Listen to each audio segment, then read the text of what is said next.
get into it. This is TeenSpace.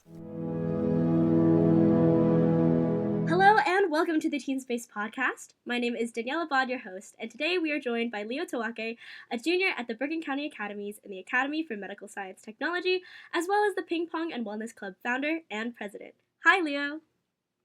Hi, Danielle. Thank you so much for having me on the podcast today. Of course. Would you like to introduce yourself a little? Yeah, so again, as Danielle explained, thank you for the introduction. My name is Leo. I'm currently a junior in AMST. In my free time, I enjoy playing soccer, playing piano, and also sleeping. That's always a good one. Would you like to talk a little bit about Ping Pong and Wellness Club and starting it? Yeah, so I always enjoyed playing ping pong, especially with my dad. Since I was in middle school, we always had a table in our basement, and we'd always play just for fun. And then when I came to BCA, I was actually very surprised and also excited to see that there's also a ping pong table in Lower Calf. And whenever during free periods or especially during lunch, I would always see people coming together by the tables, especially as freshmen when everyone has a lot more frees, and everyone would be smiling and laughing. And even during times when it's winter, when it's cold outside, if there's bad weather, everyone's staying inside. I saw a lot of people kind of huddling around the table, everyone's laughing and joking out with each other. And I was like, oh, maybe there could be an opportunity to start a club here. And a lot of other people also wanted to possibly start a ping pong club. So I felt like it was the perfect opportunity to do so. That's wonderful. As someone who's been in Lower Calf and frequents Lower Calf a lot, I've definitely seen the congregation by the ping pong tables. Yeah. And that's definitely something that came to a shock for me, since in my town high school, originally our commons is just a couple tables and a library or two. So coming to BCA, I wouldn't say it's necessarily a culture shock, but it was definitely something really exciting to see. And that opportunity that you took advantage of just seeing hey, there's a need here, there's a gap, people would really enjoy if I took initiative and took this leadership opportunity. That's really cool. If you want to continue a little bit, for the listeners who might not know exactly what Ping Pong and Wellness Club is, what would you say is the biggest goal or mission of your club? Yeah, so I think when I initially started Ping Pong Club, I wasn't thinking too much about the mental health aspect of it. I thought it was a lot more just for fun, but I quickly realized that among all of the players, there seemed to be kind of this unspoken thing about mental health. It wasn't being promoted as much, but I felt like there was something definitely there. So this is kind of how I phrased the mission, which is to promote both physical and mental well-being by providing students with a fun, stress-relieving space that offers relief from BCA's demanding workload or any personal challenges that they're dealing at home, outside of school, whatever. And more recently, I think this mission has definitely been expanded to also service initiatives as well. So, for example, just a couple of days ago, we actually went to Paramus Veterans Home. There's also an opportunity there for us to go play ping pong with some of the veterans. We donated tables for it, which was one of our bake sales. We got money and donated ping pong tables for the Veterans Home. And then, whenever we are free, we can also go to some of these locations and also spend time playing a sport that we love. That's wonderful. I actually didn't really know that that's what was going on behind the scenes. So it's really wonderful to see that you have that community impact aspect as well. Mm-hmm. To continue with the topic we were discussing earlier, how would you say that you came up with the idea of combining ping pong with wellness? Yeah, so a little bit, as I said before, I always saw that ping pong brought people together. And during those free periods, during those lunch periods, whenever there'd be some sort of nervousness about or stress about some sort of test or assessment or project or presentation that's coming up, especially after lunch, everyone's trying to prepare. I always saw the people that were kind of playing ping pong, while they are playing ping pong, they're kind of more focused on playing it, and all of their stress regarding academics or anything outside of academics just kind of seemed to disappear, at least fade away a little bit. So when I actually brought this up to potential advisors of a club, when I was looking for an advisor, I approached both Miss Seitzma and Miss Paula. So Miss Seitzma is a student assistant person, and Miss Paula is the school psychologist. And when I actually shared this with them, they actually encouraged me to push me like in this direction of also maybe creating some sort of mental health related component of it. They didn't eventually become the mentor of Ping Pong Club, but when I also approached this to Dr. Bath, he was very excited about this idea of kind of incorporating a mental health aspect, and that kind of like developed it into kind of like ping pong and also wellness. And specifically, the connection to me was when I was playing with my dad. I've continued this habit also into high school as well. I've always, whenever I take a break from schoolwork or if I'm doing something outside of school, I'd also tell my dad, let's go play ping pong. And I wouldn't realize it, but I would also kind of start to see that kind of like same mental health aspect of it, like as I played a lot more, and then as I kind of like sat down and really thought about, what does ping pong actually do for me. So I just felt like that was a nice connection there, and I could really bring it into BCA through the morning club. I totally understand that. I think it's a big thing here at TeenSpace to promote the idea that mental wellness comes through different ways for everybody.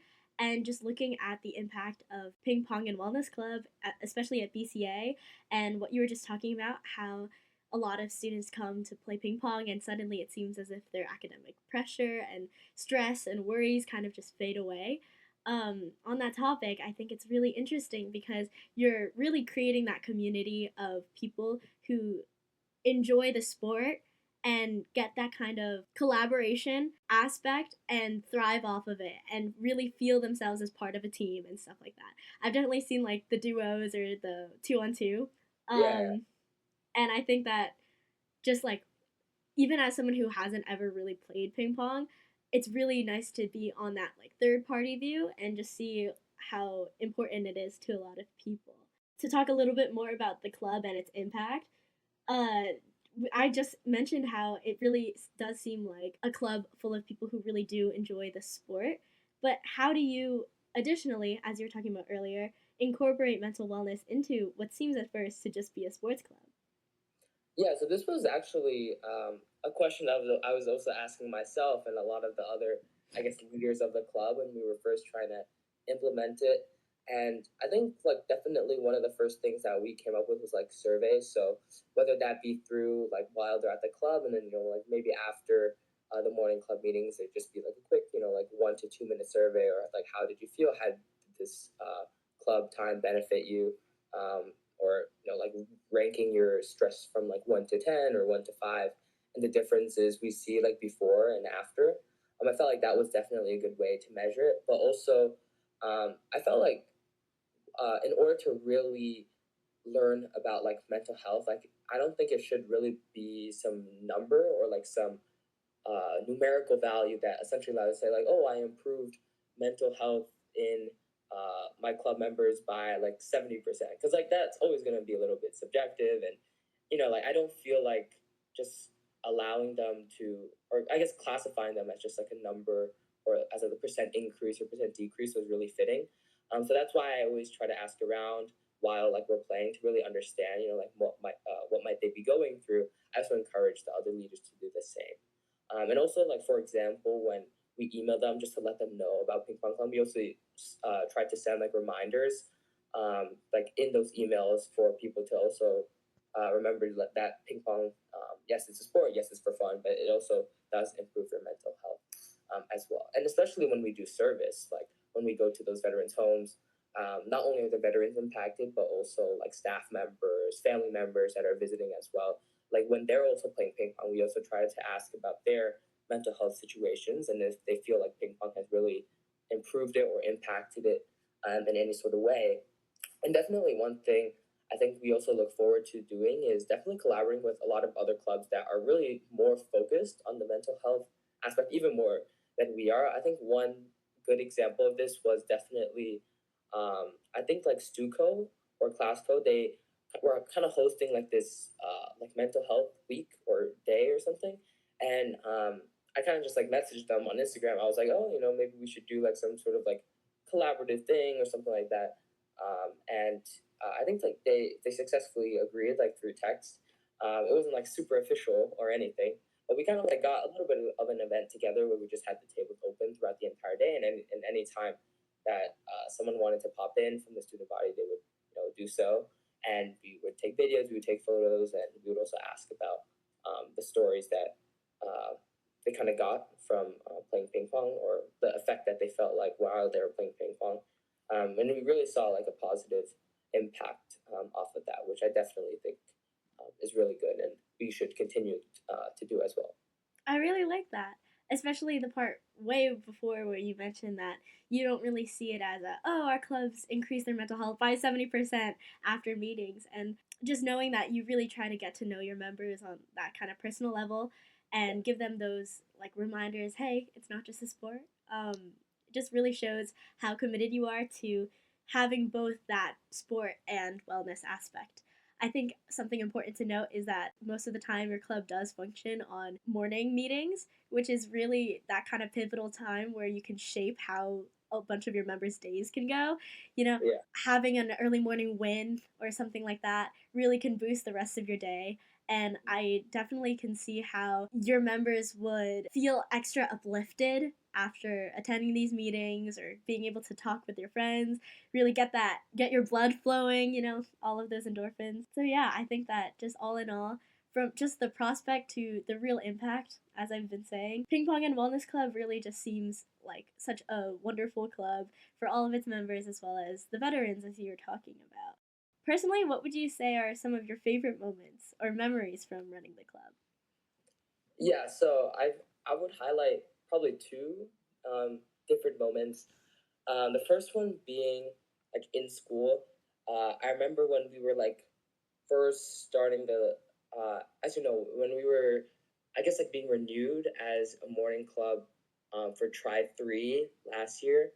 Um, I contacted a good friend of mine, Emily, and she has her own Wednesday club, AIA, like entrepreneurship. And we kind of did like a collaboration with them where they would like kind of design um, like a banner or poster for us. And I think they did a really good job. They kind of like, it was like super big banner, and it was like essentially depicting like half a ping pong table, and a ball was like kind of rolling over, and then the catchphrase was like chole or something like that, which is always like the things that ping pong players say when they kind of have like a win. And when we were initially when we first like got this poster, like my first initial thought was, oh, maybe we could like put it up somewhere or hang it up in lower calf or something like that.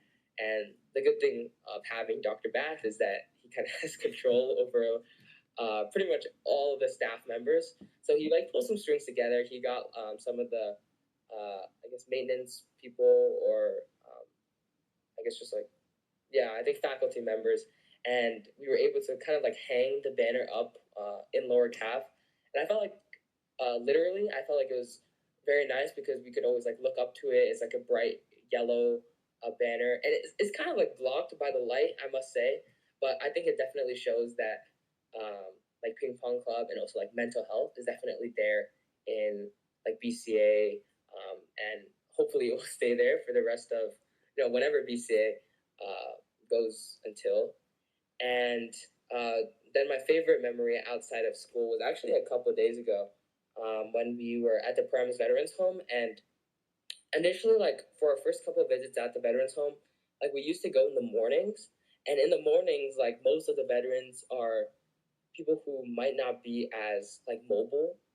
So a lot of them are like in wheelchairs, or they might not have like a lot of mobility, so they can't like move too often. So it's a lot harder for them to like play ping pong, or like actually like move their hand like with the paddle. But actually, just a couple of days ago, there was like this veteran. I think his name was Kennedy. He seemed like a pretty senior veteran, and I didn't actually know this, but he was like blind in pretty much both eyes. I'm not sure completely, but I think he was pretty severely like blind, and he could still play like ping pong. Like he would use like sound. He would use like sound of the ball like bouncing on the table, sound of like the rest of us like cheering for him, and he would still be able to like serve as like a proper. He probably served better than me, and it was like actually really amazing to see like how committed he was to, I guess, playing ping pong. and just getting a little bit of a different experience than he usually does. And I just felt like that's a really special moment that I definitely resonated with, especially coming from a person that has full eyesight. Like we don't really get to see kind of like the world, or we don't really get to experience what people without eyesight or who might have some sort of disability really experience. So I felt like that was truly a special moment. Wow, that really is special. I'll get to the point about Kennedy later, but I just wanted to mention, I was actually in lower cap while they were hanging up the banner, and I was sitting at the table literally right in front of it. And I remember, one of the maintenance guys comes over, brings a ladder, and I'm like, oh, is there just like an issue? I'm surprised they didn't like ask me to move or anything. And then I see them like this huge rolled up banner, and I'm like, oh, I wonder what this is. And when they unfurled it, it was literally like it was really just bright and big and bold. BCA Ping Pong Club. It's more. What is it? It's more than a sport. Yeah, it's a lifestyle. More than a club. It's a lifestyle. And I saw that, and obviously I started laughing. I think I was eating a bagel or something because it was in the morning or maybe the afternoon. And I was sitting alone, and I really, in that moment, was like, who can I tell about this? Like, this is a big moment for Ping Pong Club. Yeah. Something I just wanted to mention, as you're saying, is that Ping Pong Club really does seem like it's setting itself up for a big legacy at BCA. And just the response that you've been getting, it really does seem that Ping Pong Club is just a club that'll be loved for a lot of the future generations of BCA kids. And something that I really like is that kids from all academies, all grade levels, really do enjoy being a part of Ping Pong Club. And even if they aren't necessarily in Ping Pong Club, I see them playing on the ping pong tables and enjoying that. And that connection really is there. And connecting it to what you said about Kennedy, really, that's just so inspiring to me, since obviously there are some real benefits you get from playing with people who you don't necessarily talk to otherwise. Like I was saying, I think that because ping pong is such a well loved sport by all, it ranges throughout all academies, all grade levels, but even in this veteran senior center, it's to people who may live completely different lives, right? And using it as that kind of connection tool to, number one, promote wellness, but then also just to connect in terms of getting to know people. I think that that kind of foundation for a club is really what makes it last. If you were to give advice to someone who wanted to start their own club, what advice would you give them? Yeah, I get this question a lot actually, because I feel like people, especially when they're starting like a club, whether that be a morning club or a Wednesday club, I feel like they always want to start their club because they feel like it's some like box that you have to check off, like while you're in high school or whatever education that you are at, like even in college or in middle school or whatever. If even if you want to start a club, I feel like a lot of people feel like they're obliged to do so. Like all the people around me, all my classmates, all my friends are starting clubs, so why should I not start a club? And I guess one thing I would say to that is don't start the club because you feel like you need to, because you don't want to put on a resume or on like an application or something, or just to like kind of get like validation from others. But I feel like you should really pick the club if you see like a need for it, and that you also really resonate with what that club is going to do. And I think that resonation part is definitely super important, because if it doesn't impact you from your day-to-day life, like let's say that topic doesn't impact you from a day-to-day life, then I'm not really sure like if there is like a major or true benefit of really having that club um, as something that you feel proud of representing. And I feel like that's definitely something I carried with me into ping pong club. Like ping pong is like such a niche and small thing, but because I was playing it with my dad for a long time, and I always saw my friends playing it. I just felt like there was a niche there, and that I could also turn that into something a lot more positive. And I think like some people do make the mistake where it's like, oh, they want to pick something like very academic focused or something that seems very, very impressive just because they want to impress someone else. But if that's something that doesn't really impact you a lot, or you're not truly passionate about that, then I'm not sure if like you would really feel comfortable with continuing that club like forever. Like for something that you really are impacted by, I feel like there's you wouldn't feel obliged to really start the club. It's just kind of more natural. And also like for like every, week when you want to host like some sort of meeting, like do you really feel like, oh, you have to host the meeting, or do you really feel like you're doing it for the benefit of someone else? And then also the second thing I would say to that is also surround yourself, like while you're starting that club, definitely surround yourself with people who are also driven by like the same mission that you are, because you really can't start a club unless you have other people supporting you, other people also impacted by that mission that you're trying to really establish. Um, and don't like look for people who I would say are just driven by like a leadership position, or they just because they also want to impress someone. I feel like the best people, the ones who are really genuine about like what they really want to commit to a club, are the people that share the same like reasons for also uh, starting that club that you are. Right. That really resonates. That advice is really profound and also very deep. I think that as someone who started clubs myself, that's definitely something I wish I heard when I first started clubs. And also, I just think that it's so widely applicable. What you said is so true. You really shouldn't start something unless you truly feel that passion for it. And if it isn't something that you genuinely think that you could pursue for a long period of time, then don't do it. Seeing your message and seeing your intention behind Ping Pong and Wellness Club, it really makes sense how you really settled on this advice and on that conclusion that I'll do this because it's truly something that I feel passionate about. This will be a little bit of a shift in the episode, but I did want to talk about building a balance between academic rigor and pressure, as well as just maintaining your own personal wellness. Since we're both juniors at this point, we are going through it and we are understanding just the hardships of high school. But I did want to ask you a couple questions about how you're doing, I guess, with junior year itself. I guess my first question is, how do you think you personally maintain a balance between academics and mental wellness? Yeah, so this is a question that I think I really have to like think about, because I feel like maintaining that balance between academics and mental wellness is something that I personally think I should really like definitely prioritize a lot more. But I feel like you also do these things like subconsciously, like you kind of just do them, and that allows you to kind of keep pushing through the day. So one thing I do is like I really like to like set goals for myself, whether that be a short term or long term goal. I feel like as work like piles up, you have like assessments that you have to study for, you have homework that you have to complete, you have like stuff outside school that you have to attend to. For me, I think what definitely has worked is I get like a calendar, I get a whiteboard, and what I do is like usually every day or something when I come home from school, I give myself kind of like a list of things that I feel like I can accomplish today. And if I'm feeling a little bit more motivated, I might put like more things on that list. If I'm feeling a little bit less motivated, I'm a little bit tired, I'm coming off of a test or something, I might put less things. And I don't pressure myself too much to complete pretty much all of the things on the list. I feel like I want to do every single thing on that list to the best of my ability.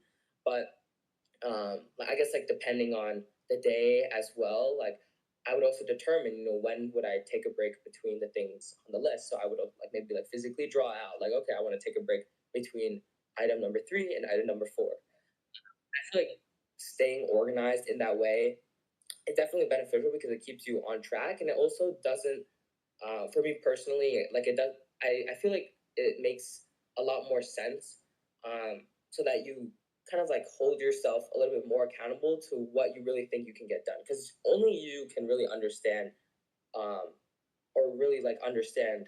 Well, actually, I should probably restart. You're good. Keep going. Um, I think only you can really understand what you can accomplish like during a day, or like how you really want to maintain a balance, because you can always receive advice from others, you can always really like hear from what other people do, but you truly make the decision yourselves on how you want to make that balance. One thing that I've decided to also do, especially starting from last year when like sophomore year, like especially towards the end of the year when it like gets a lot more busy, a lot of my friends and classmates, use like naps to maintain balance. For me personally, I didn't think that naps like truly worked because like I would take a nap and then like all of a sudden like it's like 9 o'clock at night and I couldn't like finish anything. But for me personally, I preferred like to like go on walks. So like outside, I live in Inglewood Cliffs, so there's a lot of nature. Surrounded by trees, different colors. And I would just like walk. I would set myself on like some sort of trail, and then I would say like maybe in around 40 minutes to 1 hour, I would try to get back home. And that during that time, I wouldn't carry anything on me. Sometimes I would carry music, but sometimes I wouldn't as well. I just like try to appreciate like the nature around me and take pretty much my mind off of anything relating to academics or extracurriculars. I mean, I would focus on myself and my personal well-being in those moments, and I felt like that was really beneficial for me. And also another thing I definitely do help. I definitely think helped me maintain balance was like forming close relationships with my friends and my family, because you do sometimes also need to depend on others when you're kind of like burned out or you're feeling like you're in the slump.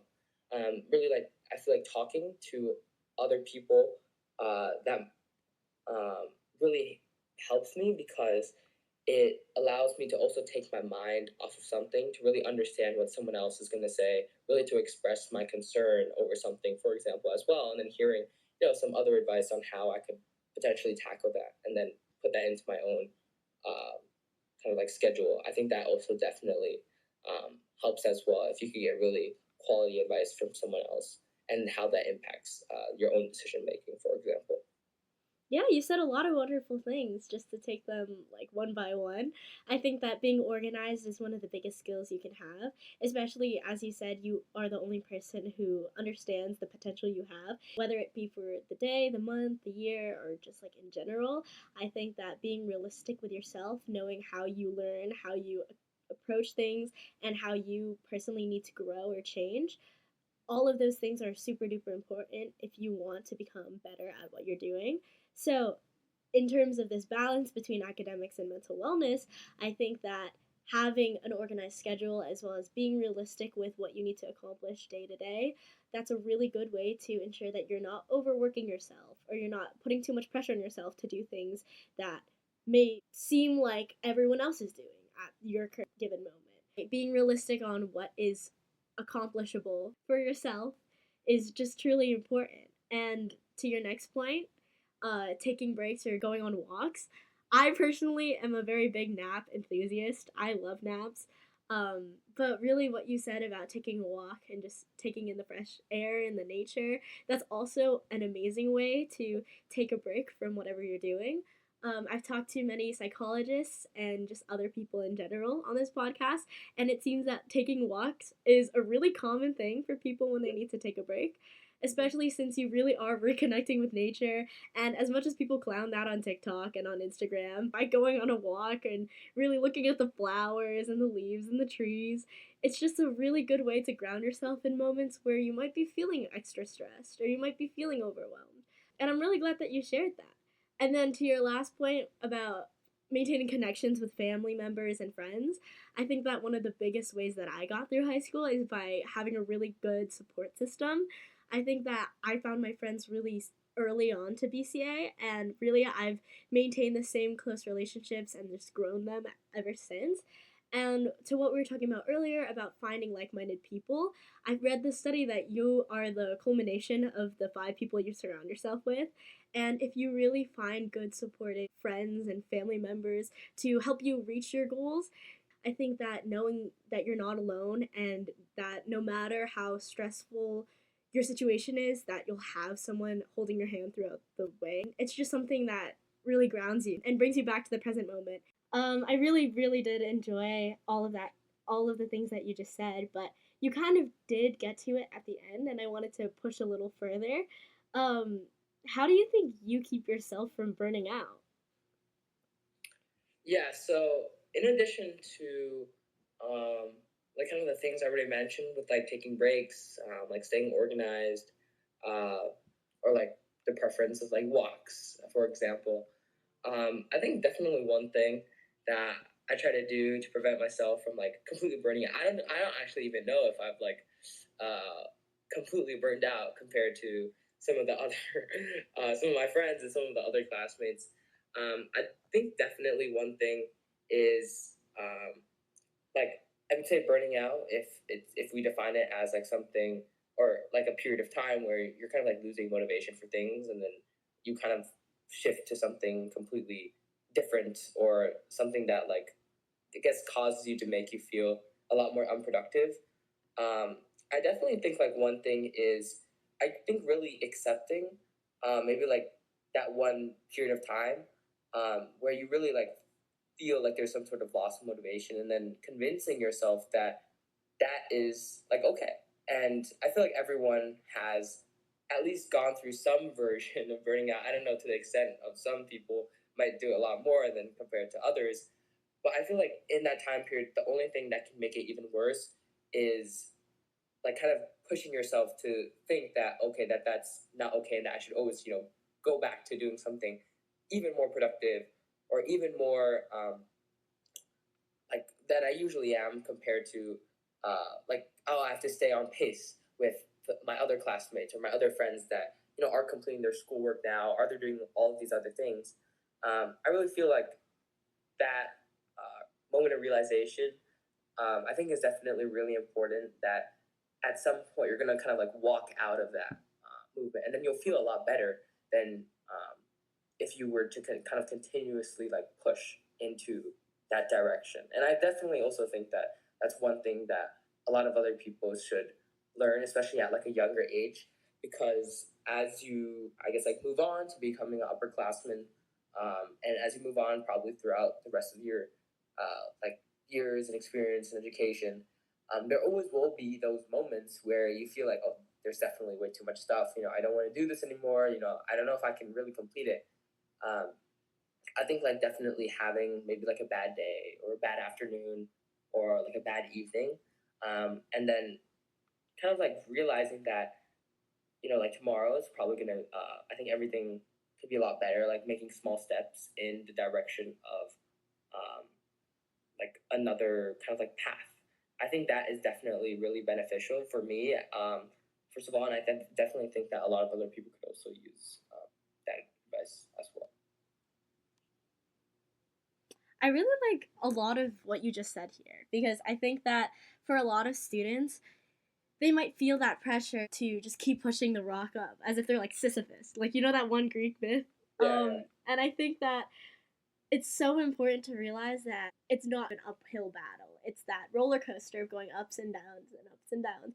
And I think that, especially for me, I don't think I've actually burnt out either. But especially in my lows, I kind of let myself experience that low. And I let myself kind of sulk in it for a little. And then I realized that, hey, there is light at the end of the tunnel. I'm not alone. I'm not the only person in the world that has felt this. Everyone goes through periods of time where they're unmotivated or lose their spark. And it's really just important for me whenever I kind of burn out or kind of lose motivation in that way to remember why I'm doing it in the first place. Like, for example, you can find motivation in like even the smallest things. If you want to look at numerical values, oh, I need to do this assignment so that I can bring my grade up 2 points and then get an A. Or it can be something deeper, like, oh, I'm doing this because I truly want to learn more about biology and I want to become a doctor and I want to achieve all of these big goals. Or it can be something from within, like, oh, I'm a child of an immigrant family, like, I want to make sure that my parents' struggles to get me to America really were worth it so that I can truly pursue opportunities in America and go to top universities and stuff like that. And I think that whether you find that motivation through like that numerical value, which honestly I kind of don't really recommend, or just through like that kind of self motivation or that bigger purpose, I think that it's really important to just know that even if you are losing motivation, that doesn't mean you've lost it forever, and that your spark will come back. You don't always have to be your 100% self. This got really motivational, but I think that everything you said about burning out, especially for students and for high schoolers, is really important to just keep in mind, since, this is really a hard period of time, but like once you get through college apps and you're in college, obviously there will be that next challenge. Um, I guess just to move on, would you like to share some advice that you give to students who kind of feel constantly behind or overwhelmed? Yeah, so I think definitely some of the things that Danielle and I have mentioned already are definitely good things to keep in mind, like setting good habits initially to kind of avoid like kind of constantly getting into the cycle or into the slump of being like, oh, I'm feeling behind or I'm feeling overwhelmed or, like I'm burning out, what do I do? And I think we definitely mentioned some things but I would say maybe like a specific piece of advice is like when you are in these moments that you feel like you're constantly behind or you feel like you might be a little bit overwhelmed is to maybe like take I would say like instead of just like taking breaks, like maybe also take a period of time where maybe you're asking like others for um, like kind of maybe some encouragement or some sort of external motivation for um, like something that maybe you're feeling down upon, or even like something as simple as like during like a free period, like going on maybe like a walk around the school or taking like maybe 15 minutes to like just go outside to maybe get a little bit of fresh air and then coming back and seeing if you still feel the same. I definitely feel like surrounding yourself again as Danielle mentioned of like having a support system is definitely super important because in those moments where you do feel behind or you do feel overwhelmed um, if you personally don't think like there's any way to get out of it, I definitely think like others would have some sort of solution, like even if it's just like a simple talk or conversation between someone else. I think those in my experiences those have definitely led me kind of like out of these situations a little bit of being constantly behind or of like being overwhelmed. And then in addition to a lot of the other things that we mentioned already, I feel like those would also be like good things to definitely keep in mind as well. Mm-hmm. I totally agree with everything you just said, and I think that something I'd like to add is just that I think comparison is a big killer in terms of motivation and just like potential, I guess you could say, since whenever you see someone else doing something better than you or like perceive other people's successes to be greater than yours, you really are comparing apples to oranges, right? You have your own story, you have your own wins, and really you should be comparing yourself to how you were in the past and how you want to be in the future instead of comparing yourself to others. I think that if you're setting goals for yourself and you feel like you're behind in that measure, I think that there is importance to that because that's showing that you really care about whatever you're doing and it shows that it matters to you. But if it's to a point where you're feeling overwhelmed and you feel like you're doing too much, then maybe you have to kind of reconsider what you have the capacity to do in a day. Since, again, Rome wasn't built in a day. I feel like I'm using a lot of cliches, but um, I think that it's important to recognize that number one, you shouldn't compare yourself to others since they have a whole different story that you haven't even begun to read the first chapter of, right? There's so much about other people that you don't know, and their lives are completely different, and their lives will have completely different outcomes, so there's no merit to comparing yourself to them. And then number two, moving on to kind of a new segment about just like, I guess, failure and growth and, perspective. Um, how do you think you define success and like how has that changed over time, especially as you are like third year high school? Yeah, so I always define success as some. I feel like everyone defines success as like a feeling that like or some sort of event or action that gives you like validation for what you've done so far. But for me, I think like over time, like I guess initially when I was, like still in middle school or still like as a freshman, I was associated with that with like winning some sort of award, as that could be some sort of validation for something you've studied for, whether that be like a test or whether that be some sort of competition, outside competition, um, or like some academic success as like getting a good grade in a class, and that validates for all the hard work that you've put into that class and studying for. But I think like over time, it definitely has evolved into yes, giving you validation, but also like further encourages you to like pursue, I guess, like that same thing. And I feel like that kind of like aspect really goes beyond of what maybe some people might typically associate with success. And I think like a good example of that is like kind of like a small success I have like every day, which is like my Duolingo lessons. So like every Duolingo lesson that I do, I get like the short term success and validation of like, oh yeah, I completed the lesson. I extended my streak for the day. I kind of did my job, and that's kind of like a validation that you get. But I think like the success there is yes, the validation, but also that learning maybe that specific concept allows you to become further encouraged for the next lesson, or like to potentially use that and apply the language or whatever that you're learning into your everyday life, or potentially like seeing ways that you could be like further encouraged to learn that lesson, whether that be going online to Google something or reading an article about it, or maybe like practicing that language, like beyond of what you've just done on Duolingo, for example. That's a very like different type of success than a lot of people usually associate with. But I always feel like that is a small success that I see every day, and that's why I always feel like I should continue doing the Duolingo, not only to extend my streak, yes, that as well, but also that I just keep getting encouraged to like learn the language that I am, and I feel like that like new aspect of like really going beyond and allowing you to be further encouraged to pursue that specific thing. I think that really creates like a positive mindset, and it's really like a more of like a healthy definition and idea of success than um, just like some validation or some sort of result that you are looking to get. Okay. I think that when I first asked this question, I think that that's one of like the most unexpected answers I think I've gotten.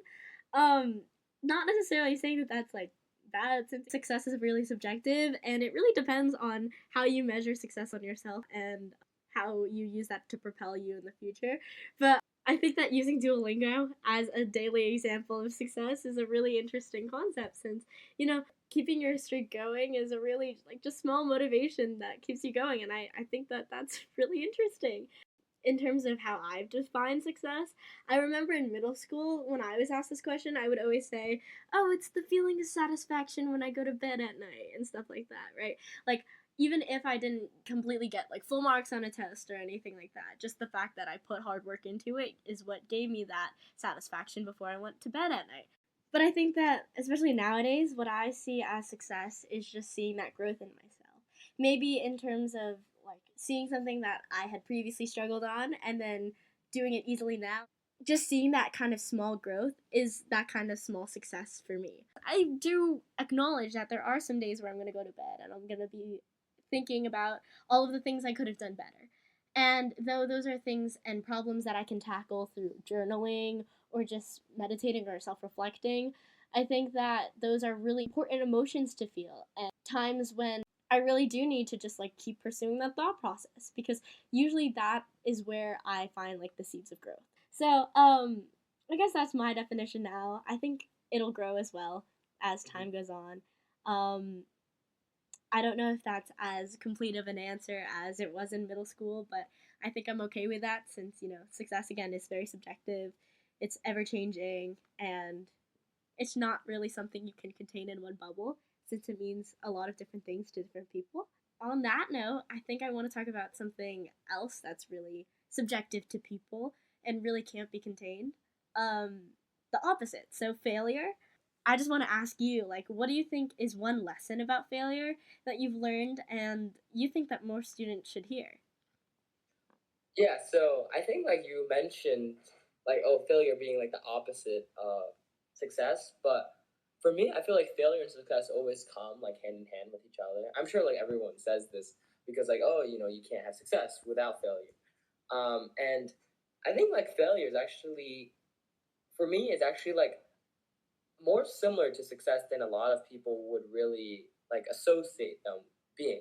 Because like in my mind, like success is like, okay, it gives you validation, but then it also pushes you.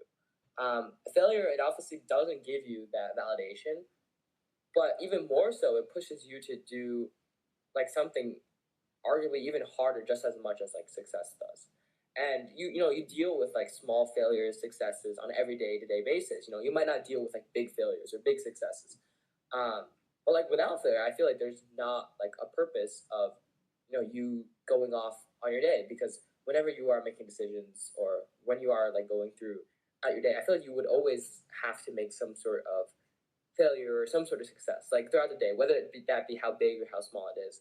Um, and I feel like failure can only lead you to a better place than you were before, especially if you take the failure at like in a positive way, like in a growth mindset way, and you see failure not as like maybe as a little bit of a minor setback, but then you use that to kind of drive more of your purpose that you were doing until you were getting to like that failure. And I actually think like a really good example of this is when I was finding a teacher advisor for ping pong club.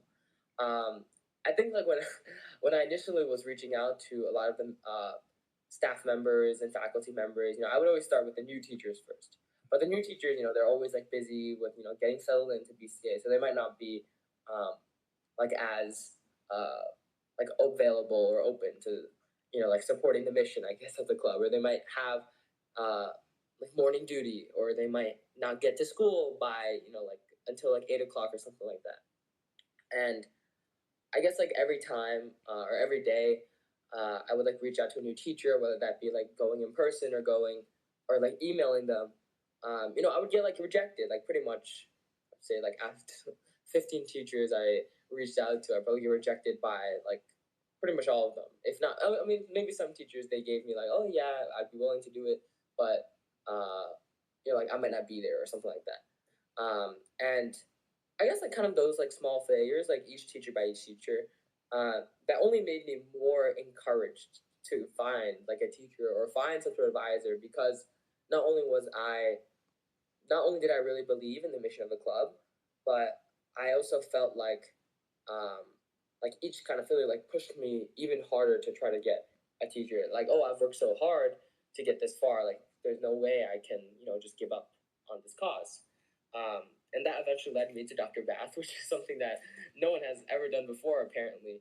And I feel like that kind of like shows that you can only really be at a better place than you were before, if you don't go through like kind of like those repetitions, and if you don't take, and if you do take those failures as like as something that would only set you back, then you're not going to really be going anywhere. Only if you really take those failures at face value, and you kind of really see failure as, I wouldn't say necessarily just an opposite of success, but kind of like associated with success, or like they come like in pairs together, then you can only really get like so far. But I feel like that's also something that you learn as you mature throughout like high school, mature throughout any education experience. I feel like that's when you really understand, like your own definition of failure and success. But yeah, that's kind of like my kind of like example a little bit of failure. That's a really good point. And I think that that's my bad for villainizing failure, since really everything you said is really true. That like success and failure come hand in hand, and if anything, a failure is a success because you learned exactly what you did wrong, right?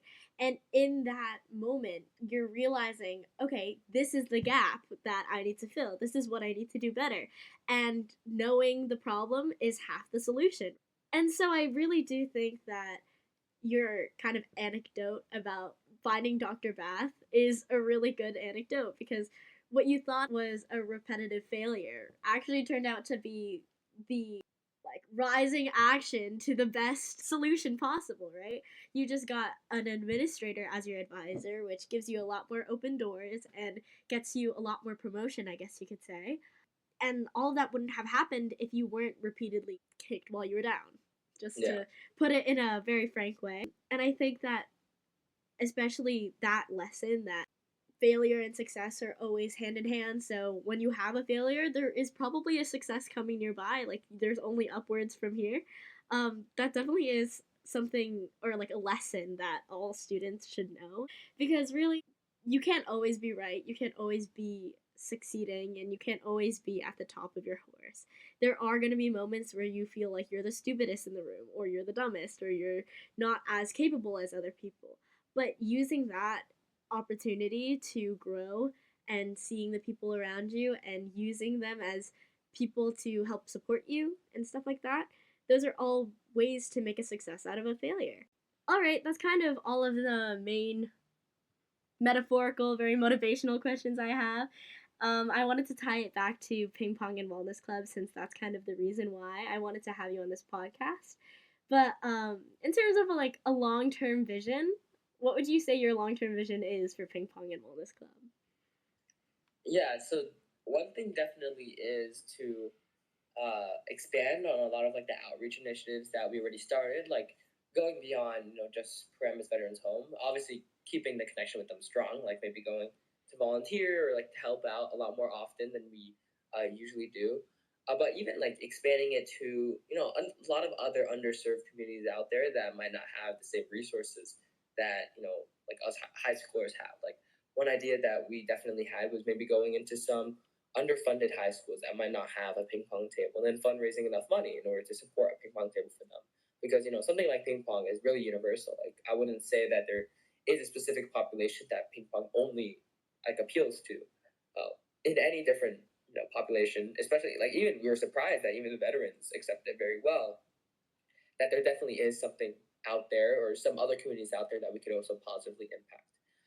I guess something we also are trying to look forward to doing is like within BCA itself, like definitely making a lot more like well known and established, especially because like compared to some like other morning clubs that have been running for a long time or they have like a lot of I guess like clear like appeal. I feel like ping pong club like maybe we haven't reached up to that level yet, but we're slowly trying to get there. And I definitely think like the podcast is a really great way to do that as well. And I guess finally, the most important thing is obviously we are like trying to stress like mental health, but we also do kind of want to get to a point where in ping pong club, like it doesn't feel like it, like the mental health portion is like forced. Because if it is forced, then like you're only like that goes against like then I'd be a hypocrite. Then I'd be like, oh, like I try to promote I give advice to people who are like, oh, how do I start a club? And then I say, you only start a club because you're really passionate about it.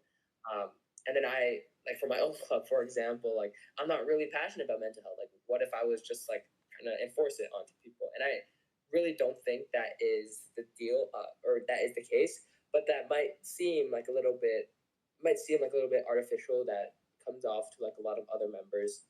So I really don't want that to be the impression that our club is supposed to kind of establish, but also like within like the members themselves, like hopefully like as we progress, like they also don't really have to just be like, oh, I'm in this club just because like it also sounds good or something like that. I also wanted to make like mental health kind of a lot more connected with ping pong club, even more than it already is, and kind of make that a lot more natural.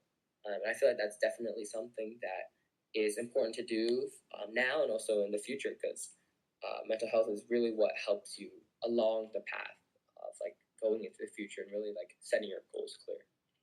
Exactly. And I think that those long term goals and your vision for Ping Pong Club is a really set vision. You definitely have goals, as you were mentioning, that really do seem achievable, even in the future once you kind of hand off the club to future leaders.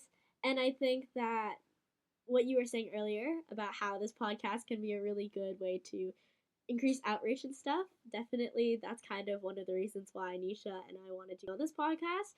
Obviously, we want to have your voice on here since it's a platform for your space, your voice, right?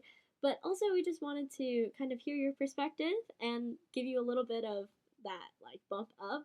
So, again, if any of you guys are listening and you attend BCA and want to have a club with this kind of meaning and this kind of goal, the Ping Pong and Wellness Club meets every morning on Mondays and Thursdays. And I think oftentimes you'll find Leo and some of the other club leaders during period 6, during lunch, for the upperclassmen, by the ping pong tables and playing a couple rounds. I know Miss Jaffe likes to play. I remember I saw Miss Mendelson playing once. It really is that kind of club that fosters a community. So I think just in general, that kind of vision of including mental health in the space without it being forced um, is truly important, since that's kind of one of the reasons why TeenSpace kind of arose. Since we want to put mental health in the conversation, but make it less forced and more just because there needs to be that platform for people to talk about their mental health struggles or just their mental health journeys. It doesn't necessarily have to be a, okay, I'm shoving this microphone in your face, but it's more just like a, hey, let's have a quiet conversation and just really get to know each other on that level. I think my next question for you is kind of similar, but how do you think leading this club has changed your mindset? Yeah, I think one definitely important thing is, and I think it also has definitely helped me, um, like in any other club that I help lead or that I'm in, or any actually like even at home as well. I think it really has helped me be a lot more like introspective of how like my actions like impact others and how like their responses to my actions can then further, I guess, like cycle back and impact the own decisions that I make. And I think this key, like, I guess, characteristic is really important because if you don't know how, like the decisions that you're making for the club, the events that you're hosting, the policies that you're putting into place, or like kind of the mindset that you're really trying to foster, if you don't really know how they're impacting others, and you don't really ask for their responses, for example, like then you don't really know how to learn or like grow that specific cause or that specific community. And I feel like that's definitely something I felt like I needed to do when I was initially starting Ping Pong Club because number one, it was such a new club. Number two, like the mental health aspect, like as I said before, like we did want to hear from their stories, and also like we just wanted to kind of like grow ultimately as a club. And I feel like that like like asking questions and then like getting the responses and then changing your actions based off of their responses. Those are super important. I feel like I've definitely taken that into a lot of other things that I've done, at BCA or outside of BCA. And I think really understanding the consequences of like the certain things that I do is something you can only really learn when you are like a leader, when you really are taking the initiative for something. When you might not be the sole leader. I obviously have a really supportive team behind me that also share the same thing, and based off of their responses as well and their ideas and their concepts, and how my actions and my interactions with them also impact their response. I feel like that is definitely something you can only really learn from being a leader, or as not even just a leader, just like an active contributor to a club, for example. And I think that definitely has changed my mindset and definitely like led me in a more positive route for any other club that I've led or I'm helping to lead today. Absolutely. And I think that that kind of mindset shift into really looking at what goes into your decisions and what comes out of them is truly kind of the indicator that you really are creating impact for a community and you truly are keeping others in the forefront of your mind when you're making decisions, because creating a club and leading a club isn't about your leadership anymore. It's about what you can provide for others so that you can see a growth amongst a whole community, right? And I think that what you said is really profound because obviously you're not leading by yourself and you have this big team behind you helping you achieve the goals with Ping Pong and Wellness Club. But also, you really are seeing that mindset shift within yourself and how you are growing because of that. So I think that's amazing. Before you even thought of Ping Pong Club, what's kind of advice about like leadership, facing adversity, and just like high school in general? If you had to give a piece of advice about that to your freshman year self, what do you think it would be? Yeah, I think definitely something that I've come to realize, and I feel like definitely should have like taken this into consideration when I was a freshman, just stepping in, was like kind of really being open to kind of like everything, not only specifically like something that like is completely out of your ballpark or like out of your future, like career goals, or for example, like even being open to clubs that you might not see like a true value in unless you've been in that club and you really experienced like, okay, how does it feel to be like an active contributor, member, leader of that club? One key thing is definitely like I knew that there was like kind of a lot of clubs that like would promote mental health, like TeenSpace being not necessarily a club, but as an organization, as a platform, or other clubs that are just promoting like general well-being. Um, I think like at first when I was a freshman, I kind of regret it, but I didn't see the entire like full value, I guess, of joining like these clubs, or even like not necessarily joining, but even like learning about the mission that they're trying to accomplish, reading, maybe getting active, like without necessarily just being in the club. But now from like kind of seeing it on the opposite side, I really feel like as a freshman, when you have so much more time, when you have so much more opportunities, until like when you're upperclassmen, when you're a lot more committed to specific clubs, like really being open and to kind of like some things that you're a little bit curious about, but you're not necessarily like completely interested in.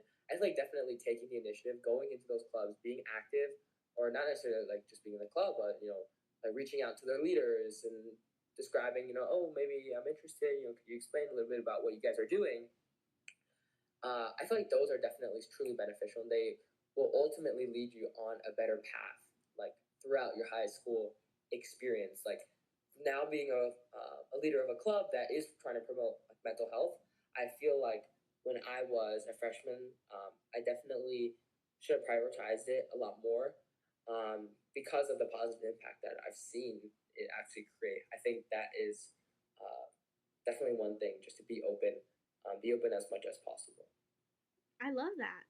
I think I totally agree with that since a lot of the biggest clubs that I'm in terms of its impact on me really started because I just wanted to take a chance. And for example, like for Model UN, which is what I'd argue to be one of my most fulfilling extracurriculars, I only ended up in the elective because it was my eighth ranked choice when I was signing up for electives. So that really was just chance. And it wasn't even because I wanted to put it there. It was my dad who was like, hey, this might be worthwhile since, you have this background in theater, but you aren't really going to pursue it as much at BCA. But you love to talk and debate and really express yourself through communication, right? So try this elective. And once I tried the elective, I actually hated it. And then I was like, you know what? I'm going to give it one last chance. I'm going to join the club and attend one conference. And if I still hate it, then I can just drop it forever. It is freshman year.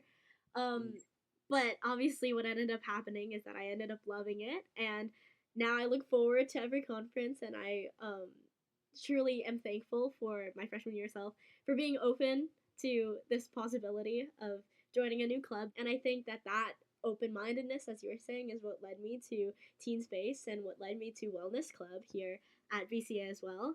And I think that you always hear from upperclassmen or those like high school life coaches on Instagram that you should just join as many clubs as possible as you can in freshman year. And I totally agree with that. Like, I joined Scioli for a trimester and I really didn't like it, so I just didn't stay. I'm trying to think of other opportunities that I didn't really pursue, but I think that in terms of exploration, there is so much time for you to really develop. And in your freshman year, that's really like your prime time and that like golden space to really just try everything. I think a good example also, besides ping pong club or anything related to mental health, is like choir. So I think this is actually a really good example because I don't think a lot of people would typically, like even my friends, like I don't think they would typically associate me as being someone like as a music kid or like a choir kid, I guess you could say.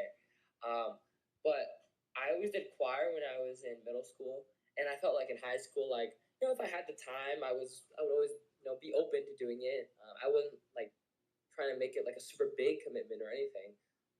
And I think that decision to kind of like continue pursuing it has definitely encouraged me, and it definitely has allowed me to really also like sustain my mental health as a high school student because it really offers another break, like besides like sports, athletics, and then academics, and then now you have like music, which is really, if not the most expressive out of anything that you could do.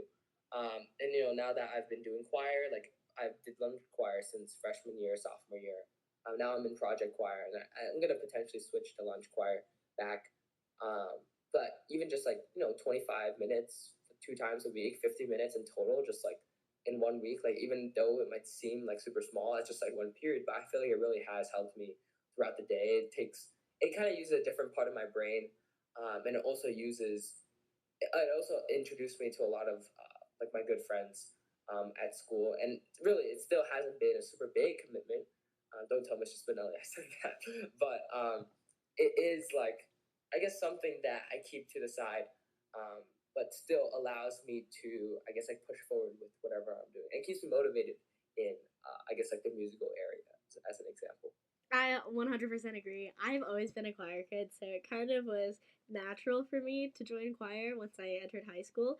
And I actually was considering joining chamber choir, but I feel like in terms of commitment, as you said, I think that choir is kind of one of the back burner commitments I have. But still, I still find it to be one of the most fulfilling as well. What you said about it being an art form and how it really allows you to express yourself, I think that music in general and producing music and creating music in a shared community, right, is something that brings you so much joy. And I think that the first couple of times when we run through a song and it sounds a little rough, and then how it evolves over time and ends up being like beautiful, I think that that is a clear moment of growth, and that is a clear moment of success, and that shows how failure can propel you, which connects all of the different topics we had in this conversation. If I were to give advice to my freshman self, I totally agree with you. I think that trying everything and not necessarily confining myself to one box is kind of the biggest goal and the biggest message I could give.